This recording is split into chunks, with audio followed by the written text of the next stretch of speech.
All right, hello everybody. It's the Meista from Brews and Tunes. Cheers.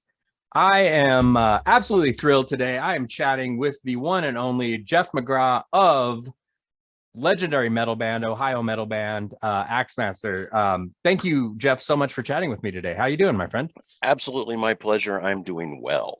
Excellent, excellent. So we were chatting before we started this, and I know you guys had a show very recently. Is this the first live show you guys have done in a while? Oh no. We Or got have you been going? started again this year. Oh, good. COVID kind of ended. We'd had a little bit of a lineup issue. But let's see. Our first one back was at a charity event in Springfield, Ohio. Hmm. And that was in April, Okay. I think. And then we've just been doing stuff ever since. Nice. So Excellent. the biggest one I think we did recently was we provide opening for Tim Ripper Owens. Oh, cool. And that was a sellout. It was awesome. And of course, I love Tim. So it was kind of a thing for me. I'm like, yeah, I'm sharing the stage with Tim Owens. This is the best it gets. Yeah, that's very cool. Yeah, what a great singer. What a great vocalist that guy is, man. And just such a cool history in music. But speaking of history and music, I mean, you've been with, the mighty Axemaster for almost 10 years, coming up on 10 years here pretty quickly. I think the official says like 2012 or 2013. Oh, okay. But I am almost positive that it was the end of 2011 when I first auditioned. Oh, okay. So it has been 10 years at this point. Nice. It's just I don't know what I don't remember real. I have no sense of time. So, but there are various things on the internet as to when I actually started. But it's somewhere in that vicinity. Yeah. Nice. So yeah, I call it 10. Yeah, I think that's a good round number, and that works perfectly. So I was curious, how did that come about? So you said you auditioned. Yeah.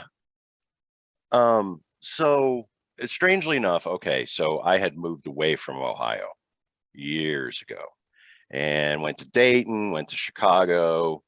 I ended up moving around a bit, and I moved back here in 2011.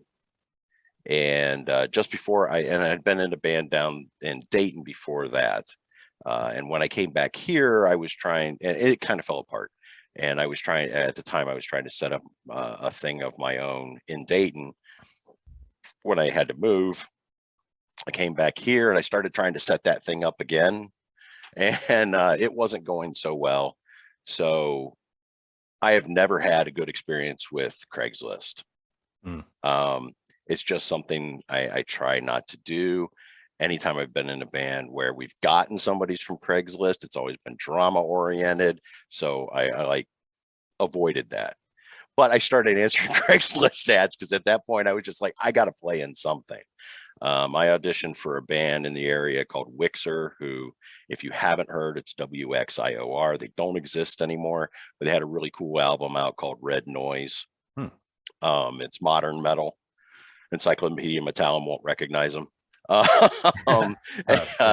Then there was another thing that I briefly played with a bunch of kids for like one practice. I'm like, no, there's no way this is going to happen.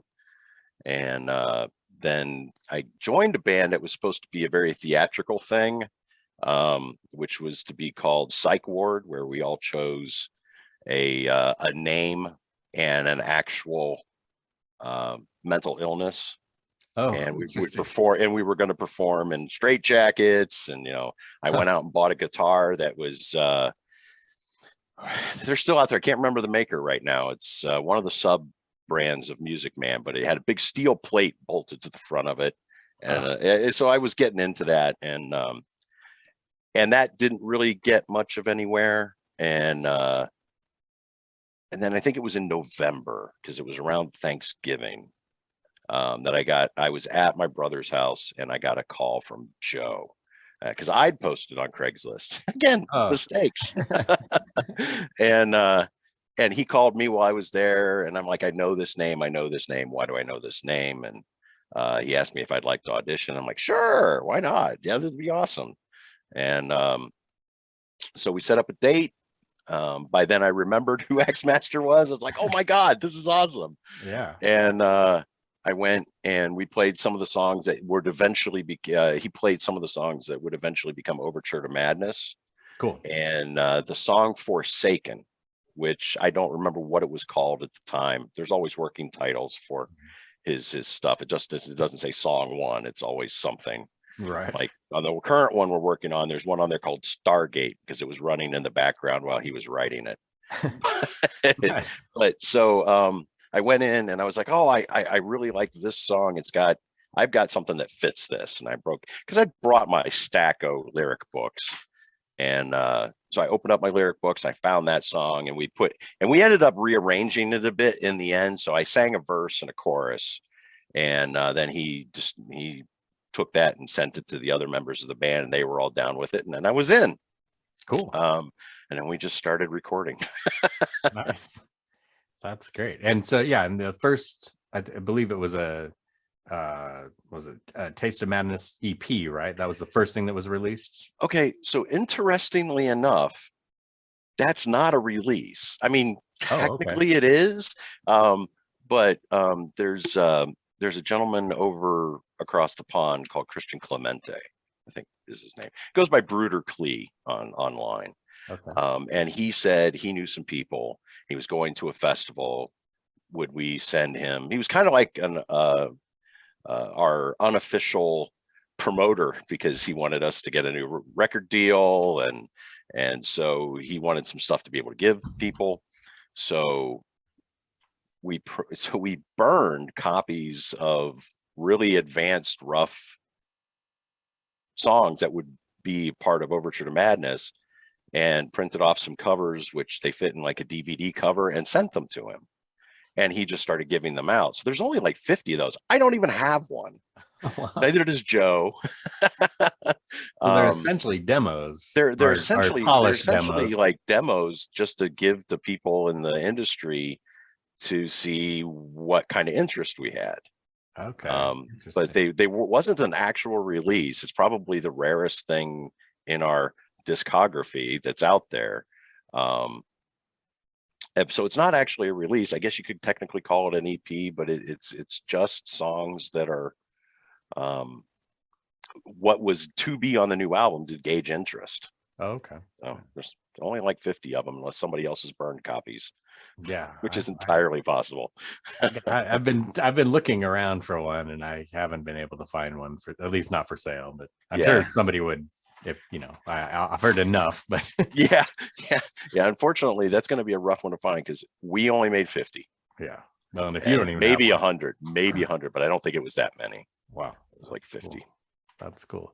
Well, and it's got to be such a cool thing to not only try out but join a classic metal band that you probably have had listened to, especially from Ohio, being from Ohio, and Axemaster was always one of those bands that I had always and there's so many talented bands out there that just should have been bigger, and Axemaster was definitely one. It was probably the fact that they're like, well, we're not going to move to LA in 1986 85, and but I think if they had, they probably would have been bigger, but then you might not have been in the band. So yeah I try to look at it that way because I've got to do some really cool things. But they it wasn't just even that. According to the stories I hear Joe tell, there was a lot of failed tours where something just went wrong. Like they bought all the road cases and everything, and then it got canceled. Stuff like that, just bad luck for the band. And he's very often frustrated by that kind of thing. But it's kind of funny because I met Axemaster when they weren't Axemaster. Oh, really? I like to tell this story because it's somewhat embarrassing. I think it's hilarious now. Back then I did not. Joe doesn't even remember it. But at the time that I met the boys, it was early 90s, they had changed their name to The Awakening. And I was working in college radio, and we were doing because it was our station featured the only hard rock heavy metal show. It was midnight to 6 a.m. and I loved doing it. And we did a night rock night out at a little place, which is no longer, well, the place is there, but it's no longer called Ramones, and it no longer is a hard rock and heavy metal bar. But we had a night rock night out. I took some stuff to give away. We had trivia contests, on and on. And I had been listening to a band from Scotland, which you may be familiar with, called The Almighty, a lot. I listened to them a lot recently. So I got up there to introduce The Awakening, and I was like, and here they are, The Almighty. And I walked off stage, and I think the singer stopped me and goes, dude, we're The Awakening. I'm like, what did I say? So I had to go back out on stage and reintroduce them. Oh, no. I was embarrassed. But yeah, I'd met them then. But yeah, they're a fixture kind of in Ohio. And the funny thing is they were known all over the world at the time, just stuck in Ohio. Yeah, great. What a great band. What a just classic heavy metal, like no frills, no bullshit. And I think that's what I love about now too with the music. I mean, the last album, the Crawling Chaos, that came out in 2017, I believe. Yeah, what a phenomenal album. Just classic heavy metal, just in your face. Like I said, no thrills. When I say no frills, I don't mean, I mean excellent musicianship, but there's just it's just straightforward. There's no crazy electronics, and it just is pure heavy metal. And what I love too, I mean, God, what a cool album cover, and lyrics, and just kind of this Lovecraft vibe. And it's such a great album. I should turn my webcam around here, see if you can see it, because right above my fireplace here oh, sweet, is the original painting. Wow. Now the artist in question doesn't normally sell his paintings, but I was very persistent. Nice. Yeah. I love that album cover. But yeah, the whole Lovecraft thing, I just wrote about this on our Facebook last night. It's not a big secret, but it still seems to be an interesting point of trivia that I love H.P. Lovecraft, especially the Cthulhu mythos. Yeah. So the original trilogy of those stories, I was always like, I really wish I could write a trilogy of songs for the trilogy of the mythos. And so the first one appears actually on Overture to Madness. Okay. And it's called Sanity's Requiem. Oh yeah. And the second one is Crawling Chaos. And the third one will be on the new album, which is called Dagon Rising. Well, the album's not called Dagon Rising, but the song is called Dagon Rising. Cool. So I'll have my trilogy.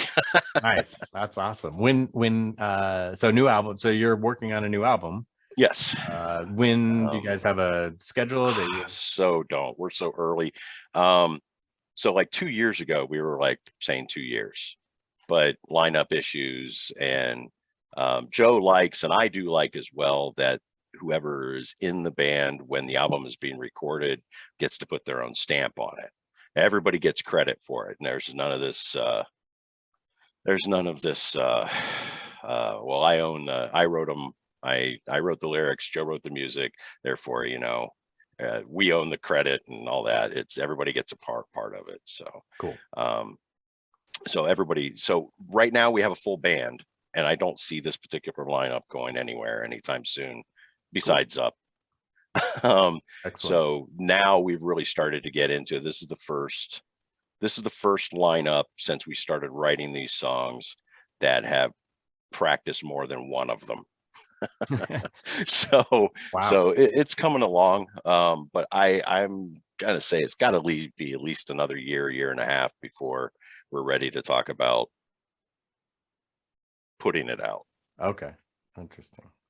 which is a long stretch, I know, from 2017, but I'd rather have something solid than, rush it. Yeah, and it sounds like you like to torture us fans as Mhm. well. So. Yeah, Just tie you kidding. down, make it, Yeah. it's like the whole death clock thing. You're standing out and still they wait. Yeah, exactly. That's a great analogy. I like that. But no, that's exciting. That's really exciting news. That's exciting. And you, and maybe this is too early. I'm, if it's a year and a half out, do you foresee kind of touring, hopefully outside of Ohio? Yes, I'm always up for going outside of Ohio. We actually have a couple of things booked for that. Excellent. But there's been one of those, at least one of those is maybe having an issue. So I don't want to talk about it. But as of right now, we'll be in Rochester, New York for the Halloween show. Oh, cool. That's supposedly solid. Nice.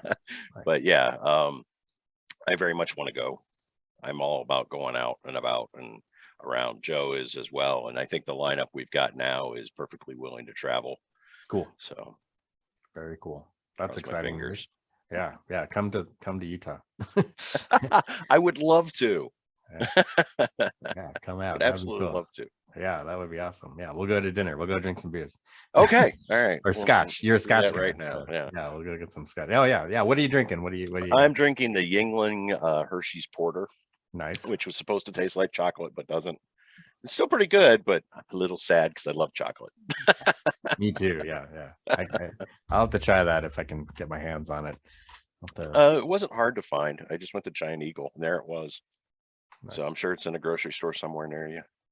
Hopefully we won't get started on that, but yeah. Okay.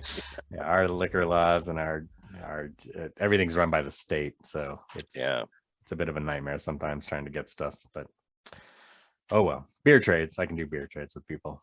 Even there you go. Yeah. So I'll try and help you out. Cool. Cheers. So I wanted. It sounds like what you had mentioned as far as kind of like writing credits and all of that, and that it's a group effort. So it sounds like it's a very collaborative effort in terms of recording. So what our process in general, with a few exceptions, since I've joined the band, has been Joe writes the music, I write the lyrics, and then the rest of the band creates their parts. So Chris will create a bass line and somebody might say, well, why don't you try this instead? But it's essentially his thing. Same for drums, same for Scott on the guitar. He writes his own solos. I mean, there's not a whole lot more room to work in there, but outside of the guitar music, because it's already been written, but he writes his own solos. He might add something in, or let's try this.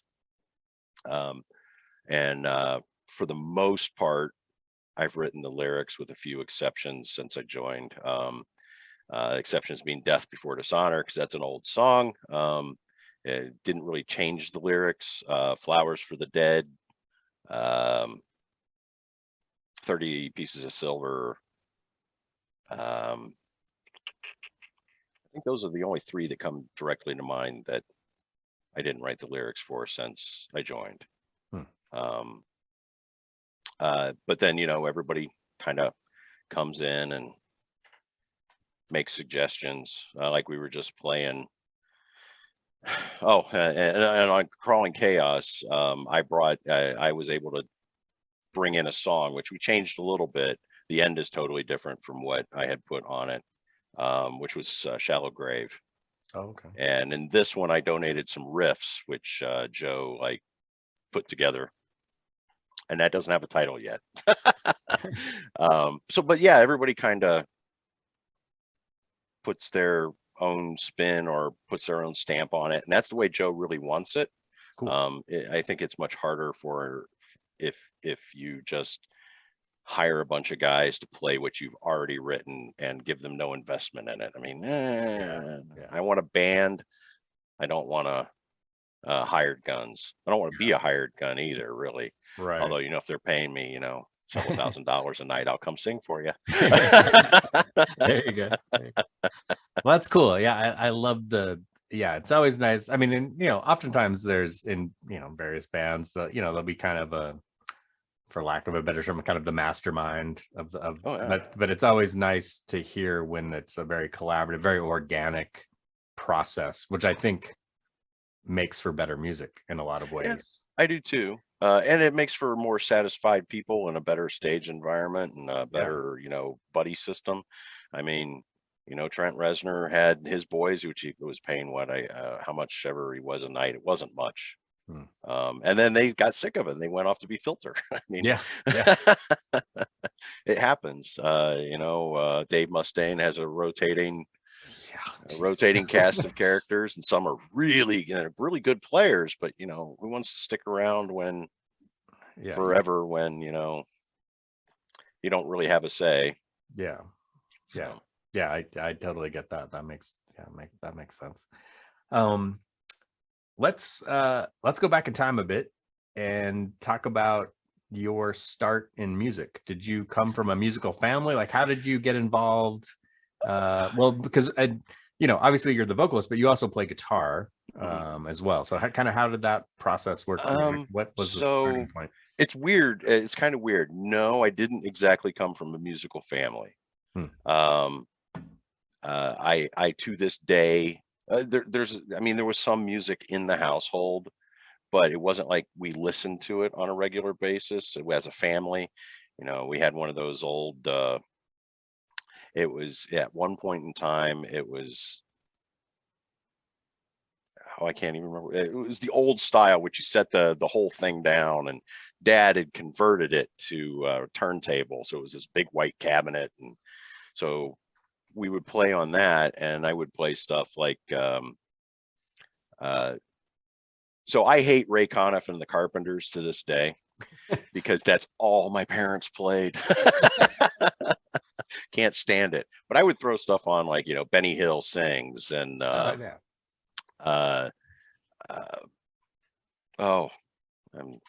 Johnny Winter and some like early guitar rock when I was young. And I also had this little tiny red and silver transistor radio that I carried with me everywhere. I was always listening to something, whether it was, pop music or whatever. I'm as eclectic as they come. And then my sister played piano, and she eventually began to play organ as well. She tried to teach me piano, and I really didn't have a whole lot of interest in it. To this day, at this point, I wish I'd paid attention and learned something more. It would have been much better, I think, in the long run.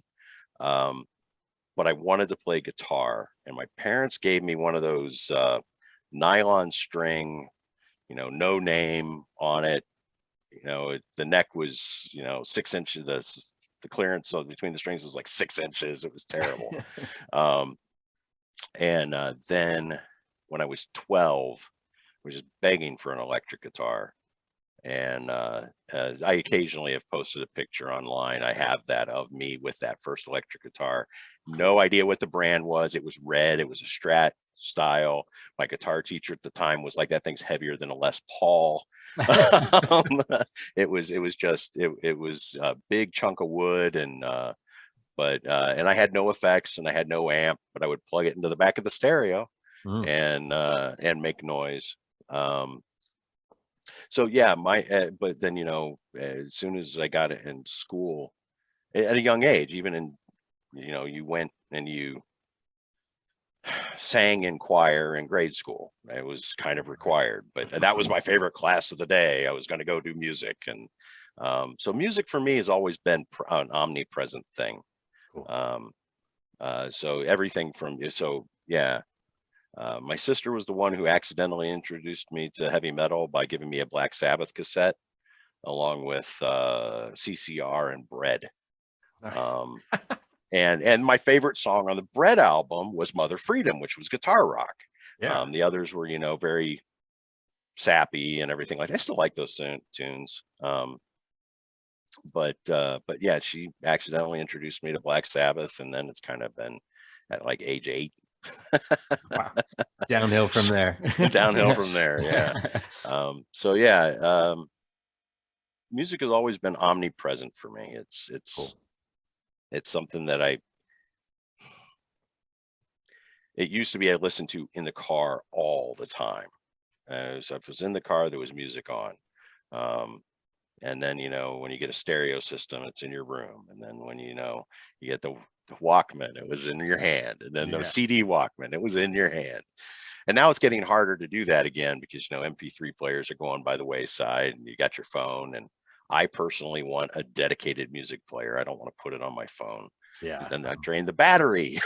Right. So yeah, I still have, although since they're not supporting them anymore, I still have my iPod.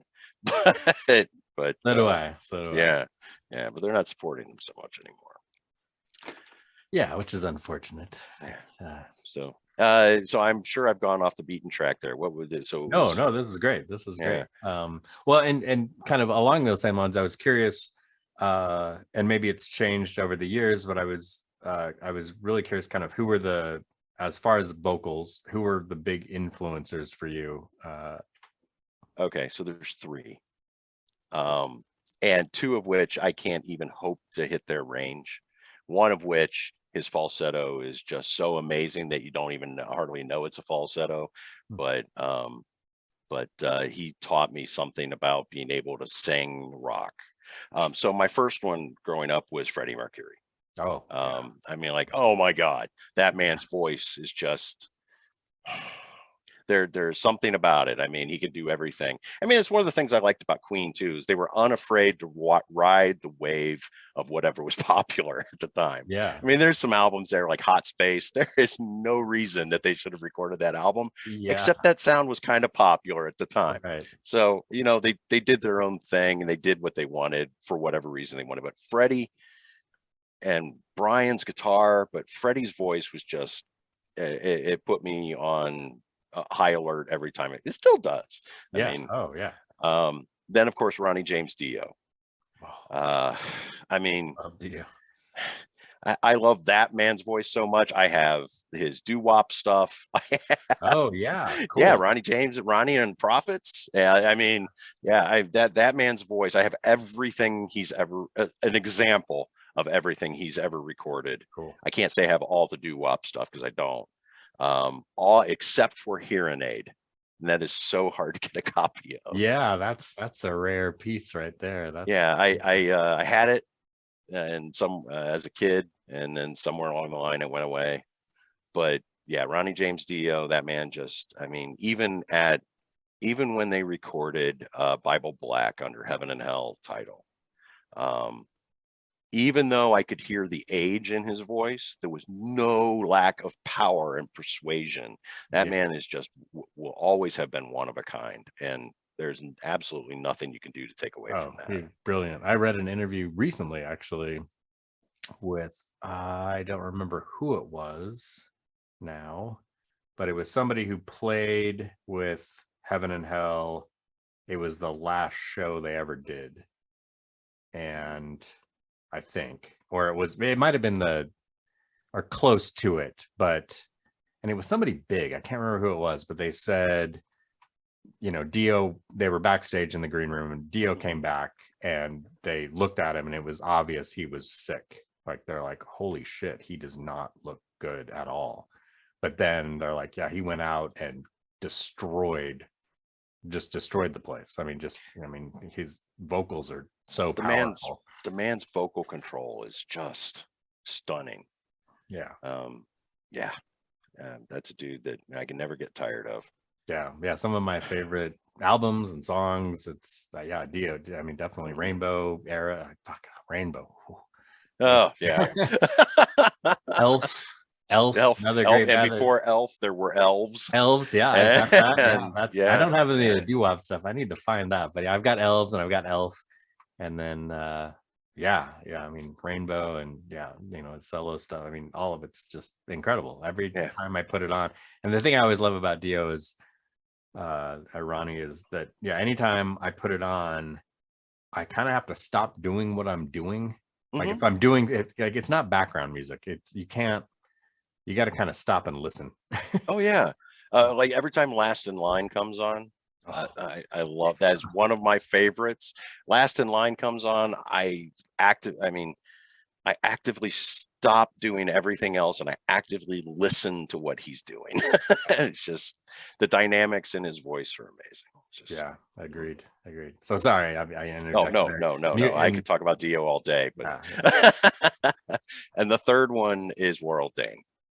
Oh, Um, cool. he's like myself, he's a baritone, but you wouldn't know it. Yeah. Yeah, he's but he taught me that, you know, a baritone can do this. You don't have to be a tenor. Hmm. Which I am not. I'm a baritone. But that guy, when Refuge Denied came out, was just, I mean, despite the fact that he was exercising that falsetto and everything at that time, I was just blown away. That cassette stayed in my car without being switched out for like 6 months. Nice. I was just like, no, this is it. This is it. This is it. And when, and as much as the rest of that band still makes that album, and I'm blanking on the guitarist's name at the moment. Oh, Jeff. No, Jeff Loomis came after. Oh, that's right. That's right. The original guy is who I met recently too. Oh, Anyway, I am sorry. I'll come up with it in a bit. But I'm stuck on World Dane. But so when Into the Mirror Black came out, again, that cassette stayed in my, and then it stayed in my car forever. And but then Nevermore came, and then of course Sanctuary came back, and you could not have counted me a happier camper than at that moment. I yeah. was like, oh my God, they're back. This is going to be awesome. And it was. And it also marked the first time I was able to see them perform live. Cool. So I got a bunch of my friends. It was kind of like, it wasn't my birthday, but it was my birthday as far as I was concerned. We Yeah. went up there, and I got the opportunity to meet Worrell. And at the time, I wanted to talk to him so badly, but there were a bunch of other people who wanted to talk to him. I'm like, yeah, I tell him how much I appreciate what he does, shake his hand, get a picture, and I'm going to get out of these folks' way. Eventually, I'll get to see him again. We'll play the same show somewhere, and it'll be awesome. And I'll get the chance to actually sit and talk to him. And then a few months later, he was dead. Yeah. Sad. And there are exactly 3 people that I have cried about. Well, 4 technically, Lemmy, but and one was Freddie, one was Ronnie, and then Worrell. I was in all of those, I was gut punched. Yeah. But yeah, that guy is just, and in his later work, he exercises that baritone voice. He doesn't like when he when he sings about his brother. It's in that baritone quality, and there's so much emotion and vibration. Everything that he does grabs me. Yeah. World Dane. Yeah. Yeah. What a phenomenal vocalist. Yeah. That was a very upsetting and untimely death. For sure. And there are tons of amazing vocalists out there, but none that have grabbed me the way those 3 do. And I can't sing like those 3 do. I do my own thing, but a lot of what they have done has influenced how I phrase things, how I my patterns, and the way I pronounce things. So it always drives me nuts when somebody tells me I sound like James Hetfield. I'm like, I do not. Yeah, I don't. That's weird. Yeah, I've never. I get that a lot, but really, maybe it's the Yaz. I don't know, but yeah, I don't. Yeah, you don't sound like Hetfield to me, but yeah, to me, I hear those 3 guys in my voice. They don't sound anything like them, but I hear them. So that's cool. That's really cool. And then as far as kind of along the same lines as far as guitar playing? Kind of who were your heroes as far as guitar work? Tony Iommi, Scott Ian. Tony Iommi and Scott Ian. Those are the two that I mean, they're riff masters. And I've always been more interested in the riff than the solo. Yeah, me too. I like the power behind rhythm playing. I'm not much of a lead player. I'm not a lead player at all, but I really like rhythm structures and how those fit together. And I mean, both of those guys are just really good at it. Let's see, who else is a big. Nobody else really springs to mind, but those two guys. Yeah. Nice. Yeah, I always felt that Scott was kind of underappreciated in terms massively. As far as kind of his riffs. Because I mean, all highly recognizable. Like, you know, an Anthrax song as soon as it comes on. You're like, Anthrax. Yeah. and just some monster riff. Man, that guy. Oof, killer stuff. Yeah, Tony and Scott, those guys just get me every time. A big Anthrax fan. I've only seen them 3 or 4 times, but I love that band. That's a great band. And I like to sit on the side where Scott is playing and watch him. He's great. Yeah. It's interesting how you kind of, you'll gravitate towards when you go to a live show. It's like, especially if you've seen the band multiple times or there's a particular player, and it's like, it's like when I went to see Diamond Head. I only got to see them once, but I was lucky enough. They came to a little city in the middle of a week on a Wednesday. There were only 50 people there, and I stood right in front of Brian Tatley and watched everything he did. Nice. I'm sure he was annoyed because he was like, "This guy isn't moving at all," but my eyes were like, nailed to what he was doing. I had a similar experience with Diamond Head. Yeah, it was a Sunday or Monday night, and there was nobody there, and it wasn't advertised very well, and small bar, and I was in heaven. It was one of the coolest shows I've ever been to, and it was on my birthday too, so it was like, this is it was probably 2018-ish, 2017, and see, that had to be, for me, it had to be like 2009 or 2010. Oh, so way back. Okay. Yeah, maybe 2008. I don't remember the year. I could find the T-shirt and it'll tell me. But so is that they were blanking on names? Was that the original singer? No. Okay. No. Brian, as far as I know, was the only one in the band at the time. But the tour was supposed to be with Girl School, but then somebody in that band got sick. Oh wow! And really cool they didn't come, but Diamond Head came anyway. Nice. So I love Diamond Head. Wow, what a great band. Underappreciated. Man, what a great band. And I always get frustrated, I'm sure you do, with the Metallica and I love Metallica, but I always get frustrated when someone's like, "Oh, this is a great Metallica song." I'm like, no, it's Diamond Head. Oh, the Diamond Head too. It's Diamond Head. No, it was, well, see, okay. So there was a period of time where Metallica was everything. I mean, it was for most people. Yeah, except for Anthrax, because Anthrax's Fistful of Metal was the first time I heard thrash. Oh, and then, but I very quickly heard Ride the Lightning thereafter. But it always, to these days, it's kind of like I have so many great songs. But I don't listen to it at all. And I don't know why I started to say that. But so there was a time period where I was working at a place in Dayton, and we had it was Laser Quest. Oh, nice. And we always played music out front, and they'd just come out with Garage Revisited. Oh yeah. Or Garage Inc. Okay. They'd come out with Garage Inc.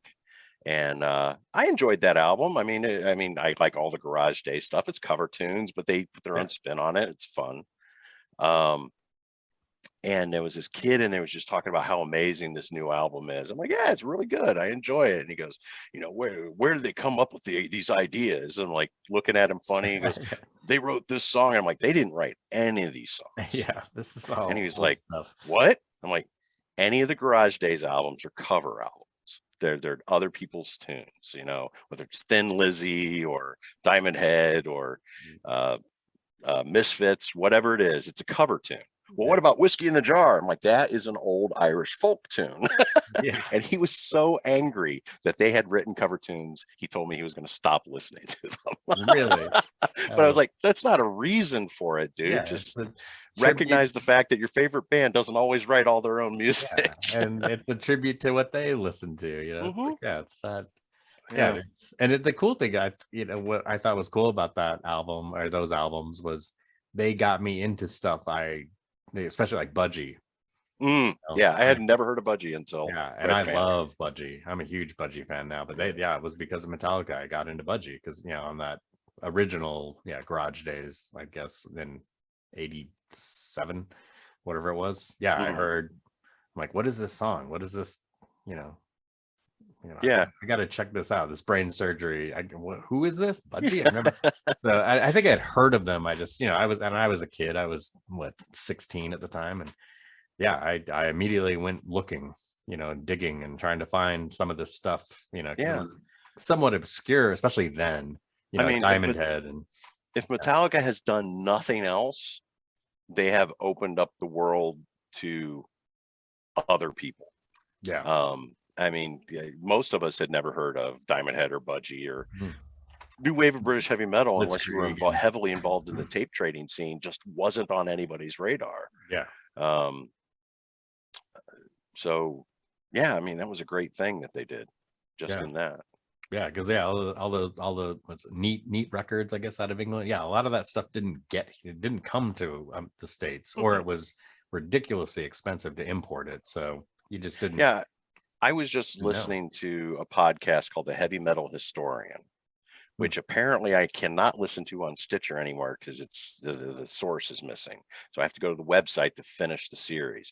But he did one on, and I can't remember the name of the band. I need to go back. But he did the one on New Wave of British Heavy Metal, an episode. It was 2 episodes. And one of them was, and I really need to go back and find out what it was.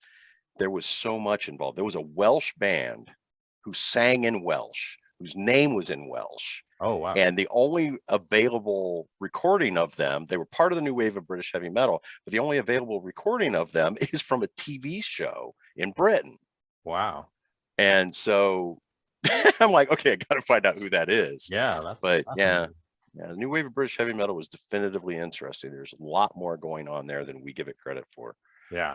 Oh, yeah. Well, it's one of my favorite movements. It changed everything, musically, especially for me. I mean, some of my all-time favorite band, Iron Maiden, some of my favorite bands ever came from that, and early Def Leppard and Through the Night.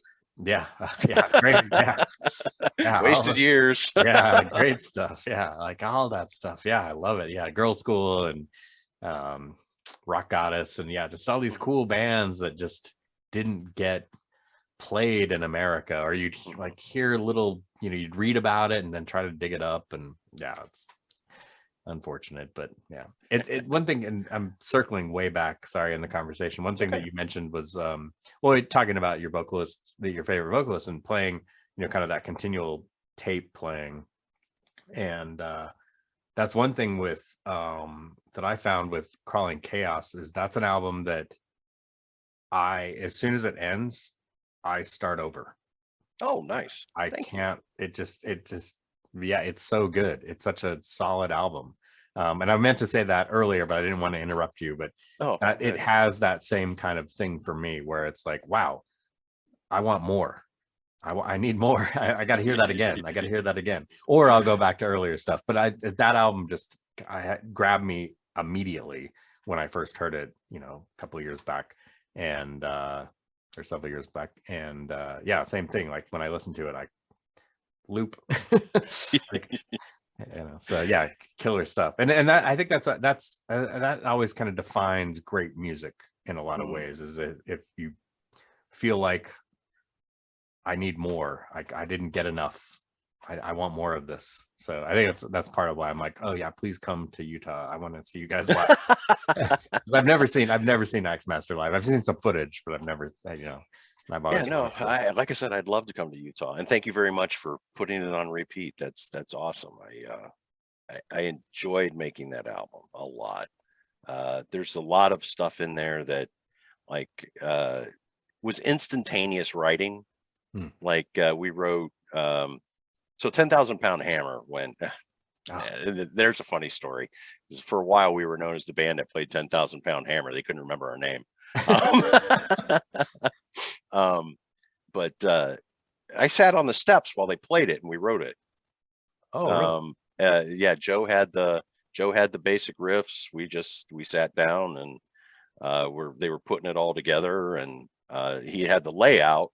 They were just adding drums and bass and guitar, and I sat on the steps and I wrote the lyrics, and ta-da, there's the song. So I mean, sometimes that stuff comes out of like real inspiration in the moment, and some of it, like Crawling Chaos, took us a while longer.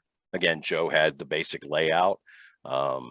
I sat down and on my own and started writing out words and phrases, and then I looked at combining them to create a feeling and an imagery in my head. Yeah, that was a fun album to write. I enjoyed that very much. Yeah, great stuff, man. What a good album. Yeah, and so anybody watching, check that album out. It's I believe you can stream it for free even on Bandcamp, but you should buy it. But you can feel free to check it out. Yeah, if you want to buy it, send us a note on Axemaster at axemasterofficial.com. We'll sell you a copy. Yeah, I still have a few. Cool. Yeah, really good stuff. Was that released on vinyl as well? No. Oh. My frustration at this point is I want to be on a vinyl album. I've never been on a vinyl album. It's all been CD. So, but they did release a collection of things that Joe always wanted a vinyl release on, a better release on. It was a double album, and it has stuff from a whole bunch from the eras up through the 90s, but there's nothing on it since I joined. Okay. So yeah, all the earlier stuff. Do you remastered? So there's stuff from Five Demons on there. Oh, cool. There's stuff from The Awakening. There's stuff as Axemaster. If I could duck back behind me here real quick, hold on a second. Sure, yeah.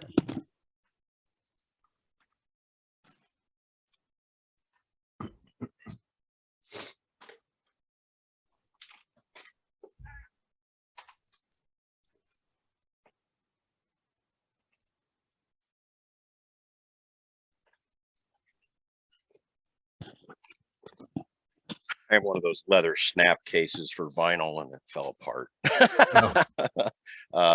So that's it. It was Blessing in the Skies. Nice. But it's got two discs in it, and side A has stuff like The Prophecy and Golgotha, Blood of the Temple, Rock Forever, Without a Trace, and Crusades. And then B has Demon Machine, The Reaper, Slave to the Blade, Predator, and Naked Eye. C is Heretical Valor, The Power, Snake Charmer, Axemaster, and Phantom Armies. And then D is Black Dungeons, Secrets Untold, False Consciousness, and Full Moon at Dawn. Cool. So yeah, they're all taken from either Slave to the Blade, Five Demons, that era. There are only 200 copies of this too. So really? Is that still available on? Yeah, it should be. Yeah. Nice. Pure Steel released it about the same time that Crawling Chaos came out, maybe a little bit after. Oh, okay, cool. So it should still be out there. Joe might even have a copy or two left that he'd be willing to sell. Cool. I may have to hit Joe up. Very cool. That's awesome. Wow, that's fantastic. Do you think and I know like right now it's tough with all the supply chain issues that are going on worldwide with vinyl particularly. Do you think, and maybe this is way too early, but with the newest album that you guys are working on, do you possibility of a vinyl release with that? Really have no idea. There seems to be I'm getting to the point where I'm like, we need to talk to somebody, see if they'll be willing to license it from Pure Steel just to release stuff. Hmm. I don't know if that's going to be a thing or not. I keep my fingers crossed, and I hope and I hope and hope, because I want a vinyl album, but I really don't know. Gotcha. Makes sense. Just curious. So yeah, there hasn't been It'd be any cool. discussion about that whatsoever, except amongst the band going, yeah, that'd be cool. yeah. Well, I'm in, so you got my vote. Cool. Awesome. Well, Geoff, this has been fantastic chatting with you. I have one last question. Sure. As you know, my page is Brews and Tunes. I pair craft beer with heavy metal. So it's a Saturday night, Friday night, you're hanging out at home. What album are you spinning, and what beer or scotch are you sipping? If it's a scotch, it's the Balvenie single barrel. If it's a beer, I've been really into Sapporo recently, because I like the carbonated quality of it. Awesome. Album wise, if it's a vinyl album, recently I bought it a while back and I've been spinning it fairly regularly. It's a bootleg, but it's called Iron God, and it's Halford with Sabbath. Oh, wow. Like Madison Square Garden. Holy shit. And it was, yeah, duck over there and grab it again, but it just popped up out of nowhere. I don't even know if any copies are left, but it was like on purple burst vinyl, and I was like, wow, I don't have anything from that like handful of shows that Halford did with Sabbath. Yeah, So cool. I picked that up. There's a Sleep 33 single that I've been playing a lot. Nice. If it's a CD, I've just been I've been kind of doing this thing where I walk through the shelves and I grab a random 5 discs and put them in the changer. Oh, cool.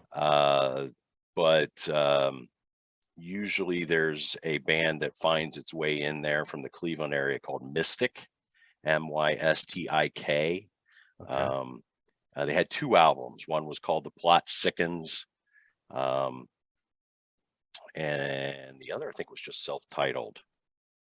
But I really liked those albums, and I had been unable to find The Plot Sickens, and Joe happened to have a copy, and he made sure I got it. Nice. So I'm like, yes, I finished it, yay. Then a couple of years ago they were getting back together, and then that fell apart, and I was excited about that too. But some of those same guys went on to be in Mushroomhead. Oh, really? Wow. Yeah, Joe Kilcoyne of Mystic went on to be Mr. Murder Nickel. Oh, okay. And but yeah, that finds its way into my CD player on a regular basis. Anthrax, of course, Amon Amarth.